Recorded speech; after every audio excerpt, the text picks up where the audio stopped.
Wall Street veteran Bernard Madoff has been arrested and charged with running a $50 billion Ponzi scheme.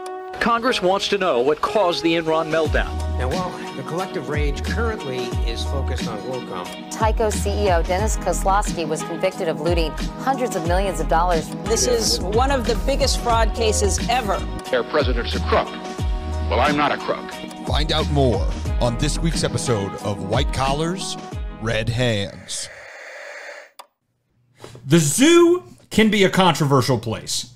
For almost as long as they've existed here in the United States, there has been debate over the ethics of taking animals from their natural habitats and sticking them in places like Billings, Montana. I can't imagine how happy or not so happy a lion, by all accounts, a 400-pound killing machine would be if you took it and stuck it into a state where you literally could not pay me enough to live. Shout out Billings, the only city in Montana that has a zoo. Zoos, for real. Zoos are controversial for the prices they charge for pizza that could be made from expired meats, a la Joe Exotic. What you would hope zoos would not be controversial for are their finances.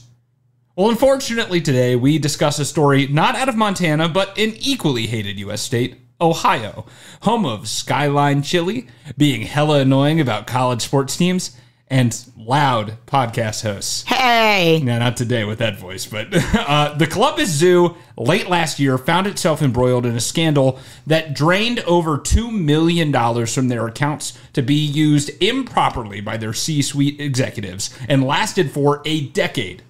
Join us as we hunt big wig game in a scam safari on this week's episode of White Collars, Red Hands. Did you hear about that zoo? I think it was in China where they painted the polar bear to look like a panda or something. Oh, yes. I do actually. So funny. Oh, and by the way, guys, I don't know if it was a polar bear. If you can't tell, Nina is in some vocal distress today. Nina, what'd you do over the weekend? So I don't know what happened on Saturday. I went to the OSU Northwestern game, and in the middle of the game, like I wasn't even screaming like that. But in the middle of the game, I was like, ooh, I can kind of like tell my voice is like funky, which just happens a couple times a year where like I kind of lose my voice. And then this story is way longer than I meant it to be, just so you know. And then already, well, it's because you're interrupting me. And then I went to karaoke on Saturday night, and I didn't care, and I blew my voice out singing "Fancy" by Reba McEntire.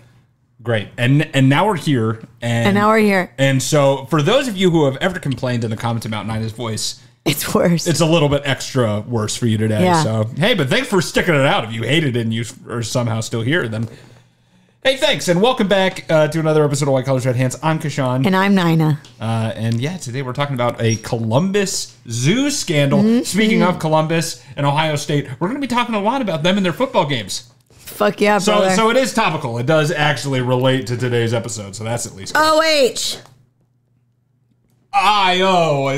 Did I do it? You did it. Okay, great. I mean, it didn't take a lot to put it together, but I'm still happy when I solve a puzzle. You're a real Buckeye now. The fuck did you just call me? A Buckeye. No, I'm joking. I know. All right. Well, firstly, today's episode is a fan-submitted episode. Thanks, Steve. Yeah, so thank you to our longtime supporter, Steve from Ohio, for sending us this idea. And it really is a shocking example of just how corrupt organizations can get when left almost completely unchecked when there's no regulation in these places. And yeah, Steve's been a longtime listener. I think since he sent us a couple different episodes. Yeah, I think this is at least the second suggestion he sent us that we're doing in a season. So thank you so much. And this is a good time to plug. If you want to submit an episode, get a call out, and have us do a story that you're interested in, then please send it over to whitecollarsredhands@gmail.com, and we'd be happy to dig our little fingies into it. So please do. And primary sources for today's episode are a Delaware County indictment in Ohio, which is confusing that there is a Delaware County in Ohio, but that's fine. As well as press releases from the Ohio Auditor of the State, among, news pieces and others. But that's primarily it. So, the Columbus Zoo originally opened its gates as Riverside Park in 1927, built right on the O'Shaughnessy Reservoir in the Columbus suburb of Powell, Ohio. Originally, the zoo was operated privately, but after it ran into financial difficulties, the city of Columbus took over its operation in 1951. The city would continue to bankroll the zoo until 1970, when they relinquished control to a nonprofit, the Zoological Park Association, in 1970, although they would still partially fund the zoo until the mid-'80s with taxpayer money. Later in the 70s, a very influential person in their history would enter the picture when Jack Hanna became the director. Maybe some older people might recognize that name. I know I didn't, but Jack was instrumental to the ascent of the Columbus Zoo to one of the most well-known in the entire world. He cleaned up what was largely seen as dirty ground, supposedly sometimes staying even after closing to personally pick up trash, which is probably something you don't see the director of a zoo doing too often. And what he really hit hard on was marketing. Jack Hanna hosted a local television show promoting animals, which landed him live demonstrations on multiple television talk shows. He was actually kind of the first to do this, to bring out animals on Good Morning America and David Letterman, which is still continued in segments to this day. I mean, you still see it all the time. And he was kind of one of the first, and it started at this local level. He also made some other really important changes to the zoo, including like they still had like cage enclosures at the time, and they moved it more to like a habitat-like enclosure. Oh, good. And he was kind of the one that pioneered this at the Columbus Zoo. So he kind of blew things up, and he remained director until 1993, and through his tenure, he continued to write books, make appearances as an animal expert on television shows, and even appear in a few other shows like Hollywood Squares. So he became a niche celebrity, and with his oversight and this increase of attention and funding by the public, the Columbus Zoo became wildly popular. The grounds were expanded, and the annual attendance increased by 4 times over those 20 years. It went up 400%. So that's crazy. So he was good at being a zoo director. There's a little asterisk to that we'll talk about later. The zoo continued strong after that, eventually growing to currently house more than 10,000 animals from 800 species and taking up 580 acres, so almost 1 full square mile.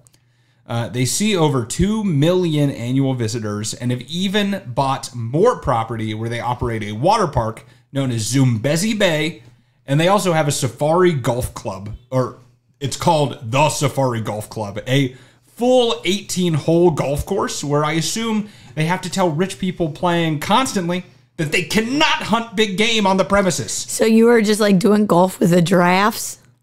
I think it's just zoo themed. I don't think there are animals there. That's so weird. Yeah, I don't know. But it's not for kids, it's for adults.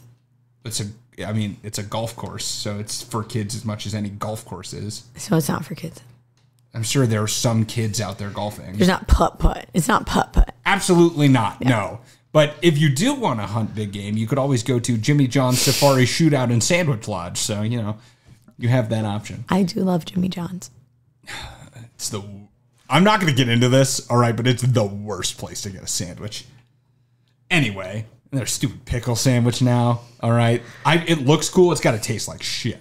I don't think I would eat a pickle sandwich. I probably would, but it's too much. It's keto for a little bit, so it sounds all right.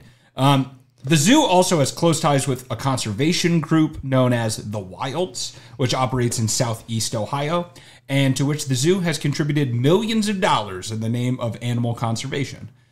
This long track record of success and charity has landed the Columbus Zoo on many lists of the best in America.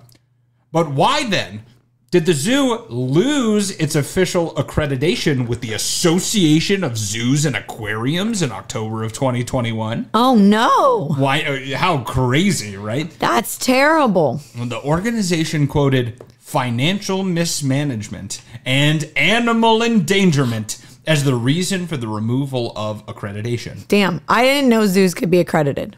I'm not gonna lie. I guess I guess if you have any sort of business, there is probably some sort of body of regulation, right? This is kind of that body, but unofficially. Like, you don't need accreditation to run a zoo, but it's nice.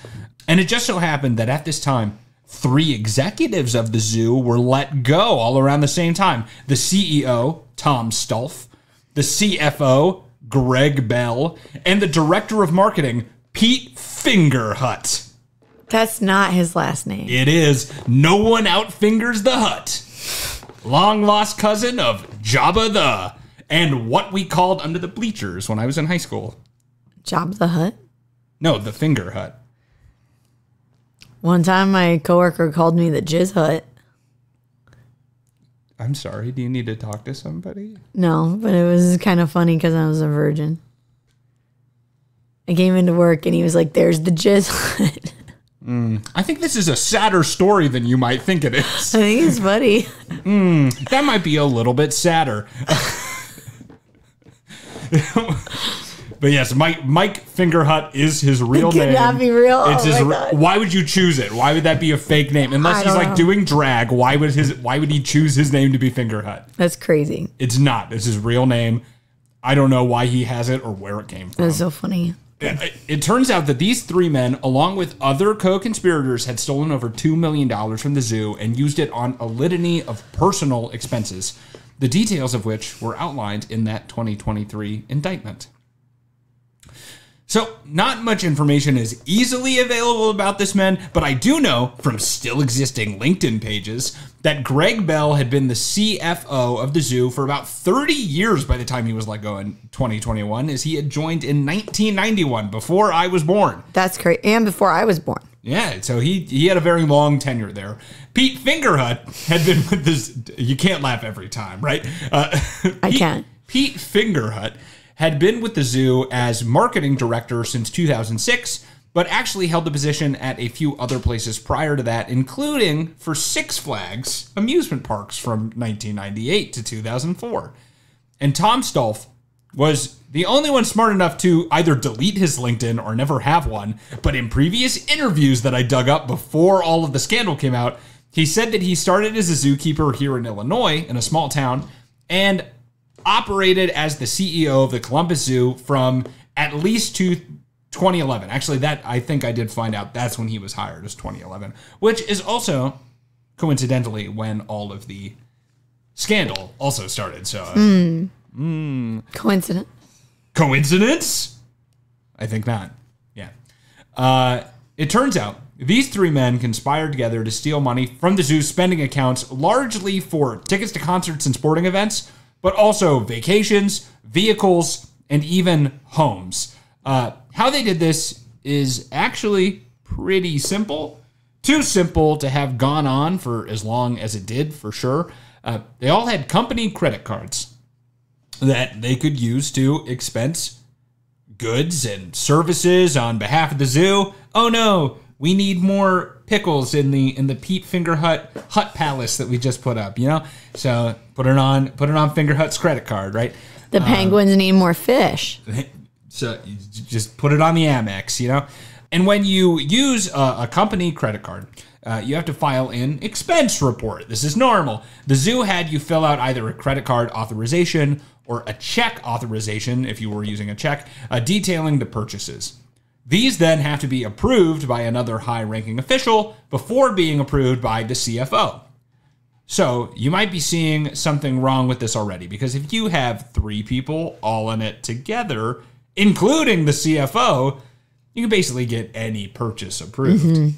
So Greg Bell would approve the spending of Tom Stolf, Pete Fingerhut would approve the spending of Greg Bell, and Tom Stolf would approve the spending of Pete Fingerhut in a big love triangle. There's a triangle of deception. It's like a cute little threesome of finance. Yeah, you know, if it was a bunch of like old, portly white men. Well, it's kind of like Lemonhead or Lemon Party. Lemon Party, there you go. It's like Lemon Party. Which is actually, you know, if you haven't heard about it, it's a really fun website, not made for kids, you know, so don't have them go play, but it has adult flash games about lemons. Please, yeah, you should check it out. Feel free if you're 18 plus to type lemonparty.org, I think. You know, you can find it. Go find it. They would make their purchases, these three men, and then falsify invoices to make it seem as if these purchases were legit. And expenses were often listed as promotional or for advertising or marketing. And in reality, they were usually just used for tickets to events. The three stole primarily from the zoo barter account, which was set up so that the zoo could exchange tickets to the zoo for products from companies. And instead, these men got tickets to Ohio State football and basketball games are in Columbus, so OSU's right there. Yeah. They went to Columbus Blue Jackets hockey games, Cincinnati Reds games, as well as a very interesting and diverse mix of concerts. And these are not cheap tickets. Here's just a list of some of the tickets they got. 4 tickets to Drake at $107 a piece. That's actually a great price for Drake. Some of these are. 4 tickets to Kanye West at $80 a piece. 4 tickets. Tickets for the Finger Hut. Oh my God. 4 tickets to Lana Del Rey at $92 a piece. 4 tickets to Sugarland for $75 a piece. Do you know about Sugarland? The band? Yeah, have you heard of it? Stuck on You. Whoa, whoa. Yeah, you know, they're like country-ish. Yeah, they are. Yeah. That's why I'm saying this is a really diverse mix of things. They got 4 $200 tickets to Jay-Z, as well as other live events that aren't just, music. Les Mis, 4 $275 tickets to Les Mis. They were sitting in the good seats. They got 3 $1,000 tickets to Hamilton. Were they at the Broadway show? They had to have been at Broadway. I'm assuming. I don't know, but I hope to God that was Broadway and not the National Touring Theater. The touring show that came to Columbus, and they're like, let's drop a $3,000. Yeah, $3,000 on seeing that. And they also had 1 $240 ticket to see Jeff Dunham, the ventriloquist comedian. And why is a ticket to Jeff Dunham more than $200? Yeah. Where were you? Did you get to sit on the same stool as the puppets? That's crazy. And more than that, why would Greg... Were you Jeff Dunham's Finger Hut? Well, it wasn't even him. It was Greg Bell. Why would he go to a Jeff Dunham set alone? Because no one else would go with him. If that doesn't convince you that this man is crazy, then I don't know what will. He has a wife. She didn't want to go. And he's like, all right, I guess I'll steal $240 to go see Jeff Dunham by myself. That sounds good. I'm going to steal $240 from a zoo to go see Jeff Dunham. That's a way to... The penguins need nothing. The elephants, fuck them. I got to see Jeff Dunham. That's the way I want to spend my Friday night. They even bought tickets to the 2016 World Series, which... Sorry to remind those from Ohio, but our Chicago Cubs beat the Cleveland Indians at the time in that series. So get wrecked. And that was to the tune of 5 tickets for $9,400 in total. Damn. To then lose. Yeah, to then lose. I mean, I don't know. I don't remember who won Game 6. I think it was the Cubs. So, yikes. They would also expense all food and drink they bought at these events to the zoo as well. So all the food and drink tab was all also going on the zoo, which was like a ridiculous amount, like thousands of dollars every time they did something like this. Because a lot of the time for these events and concerts and stuff, they had boxes. They had like suite tickets also later. So that's why it was a $200 ticket to Jeff Dunham. He had a suite. They were at the suite of Jeff Dunham. That's so much sadder if it's just him. In a suite by eating himself. Nachos. You're like, look, it's Ahmed the terrorist. This is so funny. I wish I had friends. I wish anyone would have come to me to this show. Sir, a refill on the nachos? Yes, a refill on the nachos. That made me sad a little bit. That's not good. Concert tickets were also bought, or I guess tickets were also bought for monster truck rallies, other concerts like Miranda Lambert, Garth Brooks. Oh, man. Those were expensive tickets for Garth Brooks. AC/DC. And with this diverse range, you might pick up that it wasn't just these 3 old white guys going to these shows. It was also their family. Hey, Greg Bell loves Lana Del Rey. That might have been him. All right. Leave Greg Bell alone. He doesn't look like a Lana Del Rey guy. He looks like a... Oh, you have to look a certain way to be a Lana Del Rey fan? Honestly, Greg Bell kind of looks like the people... Like if you imagine a man in an English pub, yeah, that's Greg Bell. This dude's totally cranked it to get Lana Del Rey. Okay, well, I don't know if I'd go that far, but all right. What? She's hot. Okay, now you're not going to shame me for not agreeing with you that this man would crank it to Lana Del Rey. So I don't know what you're trying to do. It's not going to work on me. He's got that summertime sadness, you know? He's got that all the time sadness. He looks... I got that all the time sadness. This is 1,000 times... times... he had to go to Jeff Dunham by himself. This is all 1,000 times worth with your voice sounding like this, just by the way. Just go back to whatever trailer park you came from right now. Go smoke a Lucky It's these 7. Marlboro Reds, man. Marlboro Reds. Well, really, they're Pall Malls, but oh my God. They're killing me, man. The menthol. Menthols. Well, I was trying to get it to soothe, and it's not soothing. All right, why don't we give your voice a rest by you stop talking? As I told a student today, I'm tired of hearing your voice, so. Not my proudest moment. Well, that's all right. So one of my favorite quotes from the indictment is, and this is a direct quote, family members actually made a list, like a child makes a Christmas list of events to go to at either location during any given year. So they asked their family, like, yeah, just give me like a wish list of events you would like to go to, and then they'd get them tickets illegally through this account.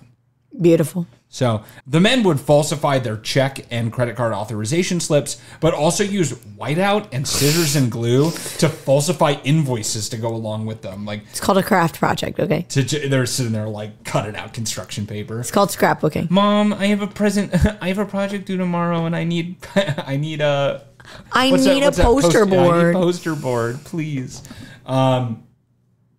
But they would basically if they got an invoice from Ohio State for tickets, they would paste over the part for the tickets and put promotional content or something to make it seem like it was actually for promotional content. Yeah. Because you could see a world where they'd be paying Ohio State to advertise for the zoo. For sure. But that's not what they were doing. So, because I don't know what college students love more than going to the zoo. So that makes sense. Animal House. Checks out. They also took it a step further by using a sort of shell company. Finger Hut had booked a suite for concerts at a venue. I don't know which venue. And then he conspired with another business to actually pay for it. And then he entered into a fake promotions agreement with that business. But the money that went to the quote-unquote agreement actually just went to pay for this suite for the concerts. So it looked like they were paying this other company for legitimate business, but it was just a roundabout to get the suites. And later, when the board of directors issued an order that no zoo money could actually be used for tickets of any kind for any reason, this arrangement was continued as a workaround to make it seem like they weren't buying any tickets. Yeah.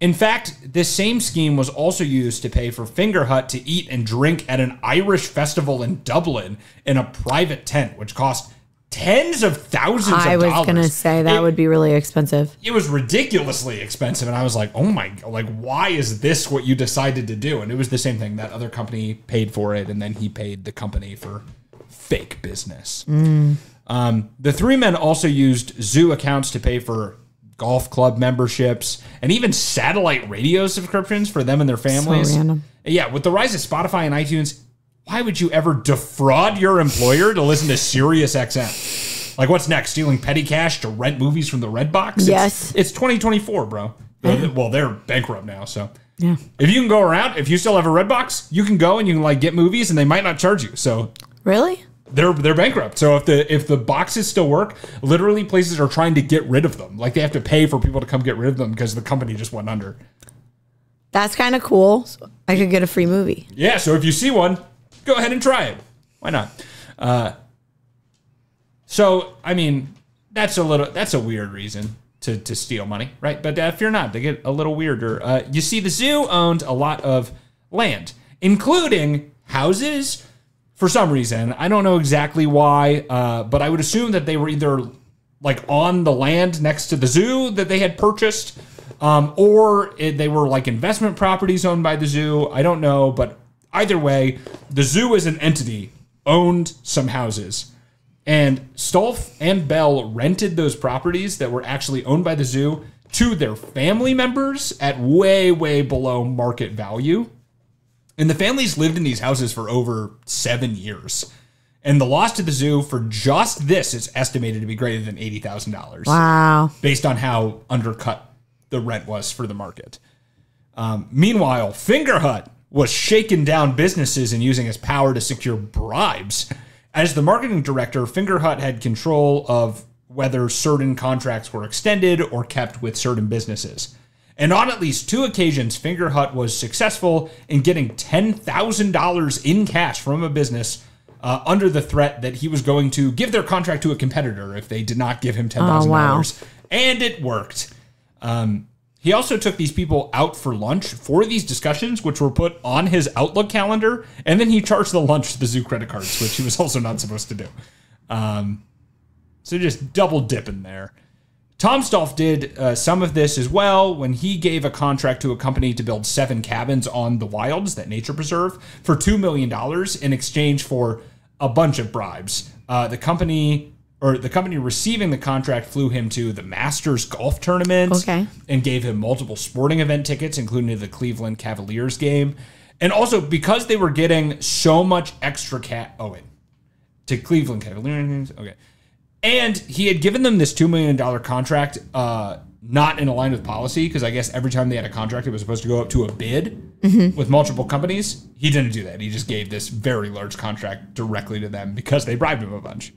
So, and then because these men were generating so much extra cash, they were also evading taxes.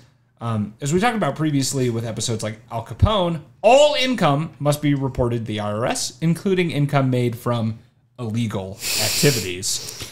Hilarious. Of course, they also evaded taxes on things that technically weren't illegal, like when Fingerhut decided to give a bunch of money to a marketing company, one specific company, that provided an incentive program. Basically, you spend a certain amount with them, and you become eligible to take this cruise to the Galapagos Islands that they give you for free. Wait, so like spend a bunch of money at the zoo and you get to go to the Galapagos? No, this is a marketing company. Oh. So basically, like, he's the director of marketing. So if you pay for enough advertising with this company, you get to go to the Galapagos. Yeah, they'll extend you a free spot on a cruise to the Galapagos. So after Fingerhut met this threshold of business, he took the cruise with Tom Stolf, and the company sent them an email for tax purposes that basically said, like, just so you know, the cruise is worth $13,000 per person, so you have to put that on as like an award on your taxes, and you have to pay taxes on it. Well, Greg Bell tried to do the correct thing here, actually, and drafted up 1099 tax documents, which are for income recorded not through payroll, for the gift. However, when Bell tried to present the men with these, Stolf told Bell that if he so much as handed him the document, that he would fire him. So instead of losing his job, Bell destroyed the 1099 documents, and it was obviously never claimed on either men's taxes. So. Nice. All of these schemes ended up totaling a $2.3 million bag for the men, and the board of directors for the zoo began to get wise that something had been going. Yeah. Even after years of complaints from the zoo staff were silenced by the 3 men at the top. Basically, because there were people in the zoo that were like, something weird's going on. Well, there's absolutely no way that like this wouldn't start. Like they weren't being very sneaky. Like, people would have had to have caught on. And they had some other people that were, like, with them and, like, in on it and even doing some of the same stuff. But a lot of people were not. And, yeah, they'd bring it up. But the thing is because literally the entire top was, like, working together, they would complain to somebody and they'd be like, oh, we'll address it. But really, they were just in on it the whole time. So it would run up the chain of command and stop. Right, because they were the top. Yeah, because they're all in on it. Yeah. So really did not work. But eventually an internal investigation was launched and an internal audit finally uncovered the shady business. And the 3 men were either let go or resigned toward the end of 2021.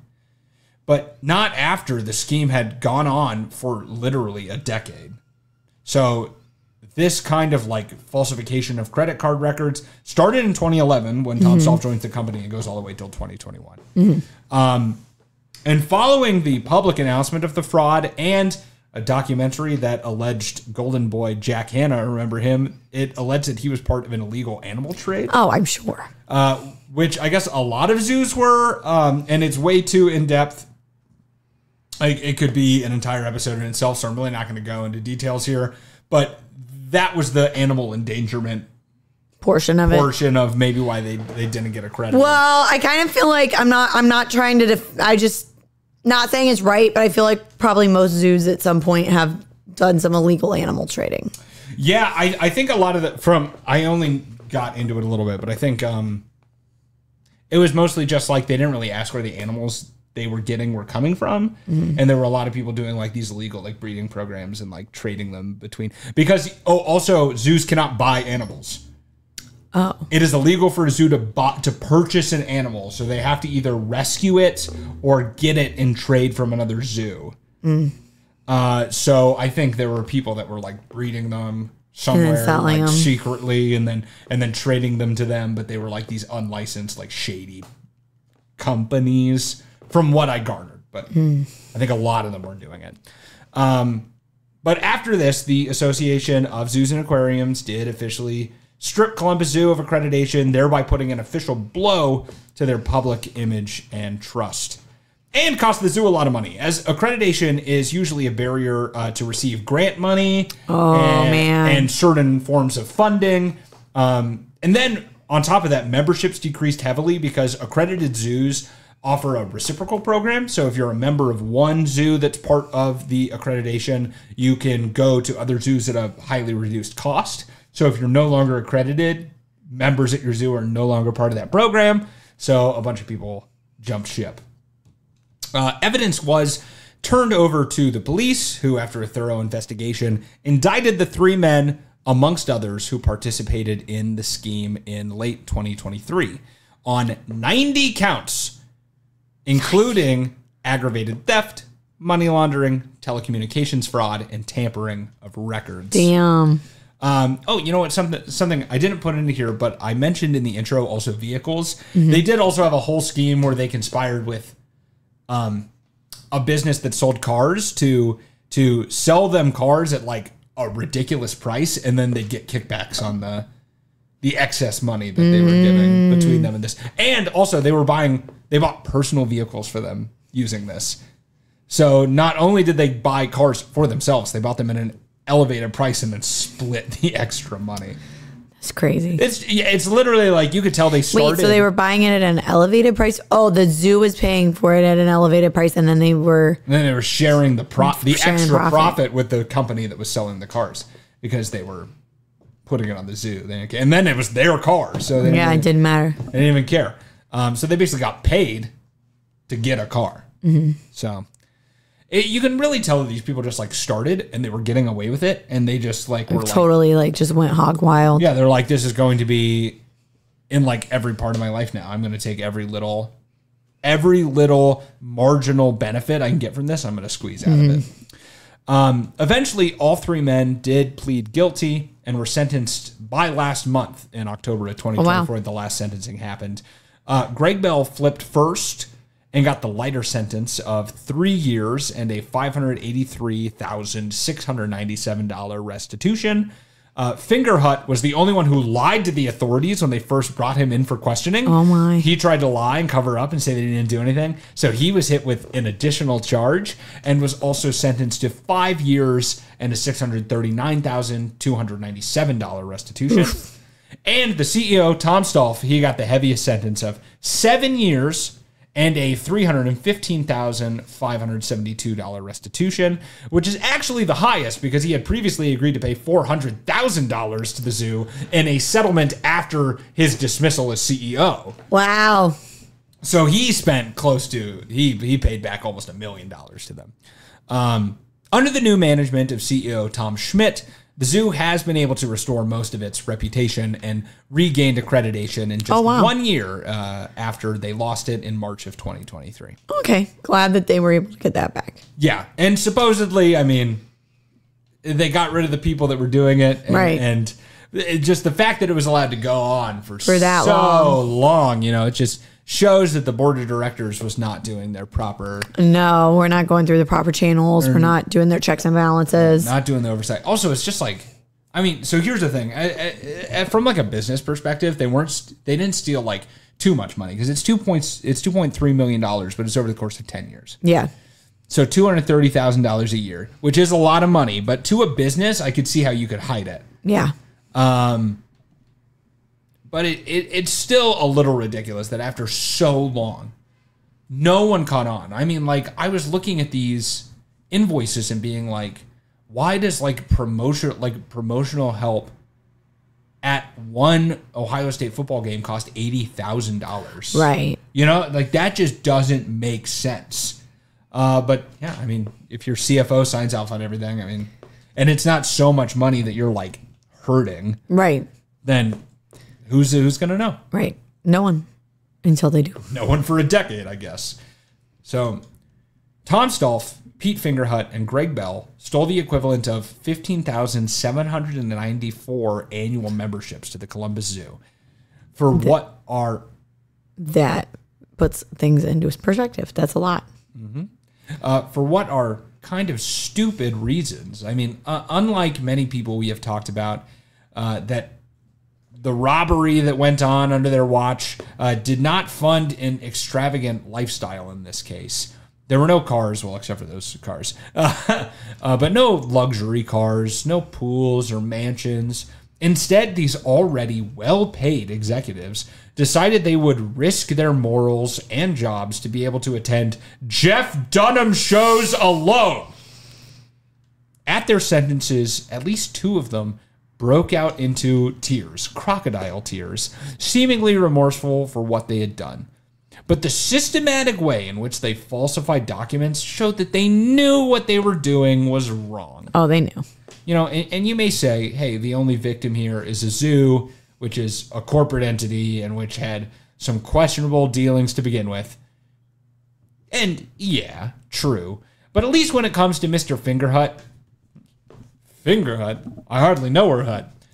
He also took it a step further when he accepted bribes and shook down other companies in a way that inhibited free dealing. And honestly, it's just a toxic way to exist at all. So my proposal is that instead of regular jail, we see these men within, I don't know, like an enclosure of some kind, or people can come and laugh. Let's call it just off the top of my head, a zoo. And preferably one in a terrible place where they deserve to rot in. Let's say Billings, Montana. How about that? Hell yeah. So I can't believe Montana only has one zoo. There's really not a lot of people in Montana. I guess that's true. Billings is, because now I know some Billings, Montana facts after writing this episode. It's the most populous town in Montana. Interesting, because their capital is Helena. Well, obviously Helena has less than 111,000 people living in it. It's not very big. Because that is how many people live in Billings, Montana. Interesting. I've only met one person from Montana in my entire life. Exactly, because no one's there. Yeah. But there's one zoo and hopefully 3 old white guys in a cage pretty soon. That are having a lemon party. I don't think they're going to take my suggestion, but that's whatever. That's fine. I don't need it for the validation. That's okay. But yeah, so that was the Columbus Zoo scandal story. Thank you once again, Steve, for sending it in.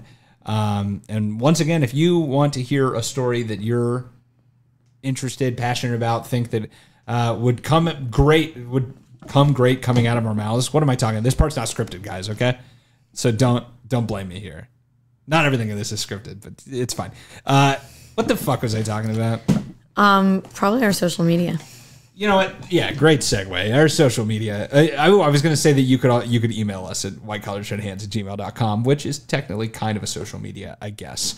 But you can also DM us on Facebook.com/whitecollarsredhands, Twitter at whitecollarspod, Instagram at whitecollars_redhands, Twitter at whitecollarsredhands. Wait, Twitter, TikTok at whitecollarsredhands.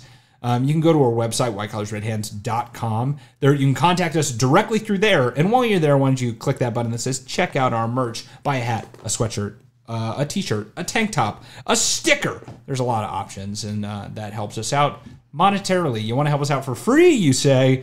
Okay, cheap of you, but okay, that's fine. I mean, this is a anti-white collar crime podcast, so hey, support. You can write a review on Apple Podcasts with words if you like. You can leave a star review there, or on Spotify. Spotify, by the way, you can check out our video there. They're expanding their suite of video podcasts. They're really leaning into it, so if that's something you want to get into, Spotify is where it's at. Or you can watch our videos on YouTube at White Collars Red Hands. That's more than fine. You can also support us for free by telling a friend. You have friends, I'm assuming, hopefully. You listen to this podcast. You seem like a pretty cool person. I'm assuming people like you. So when you're hanging out with them at your next event, why don't you go ahead and tell them about this podcast and say, I listen to this. You should too, so we can talk about it more, friend that I have. That's it? Really? All right, well, there we go. Thank you so much for listening to this episode, and we'll see you next week on another episode of White Collars, Red Hands.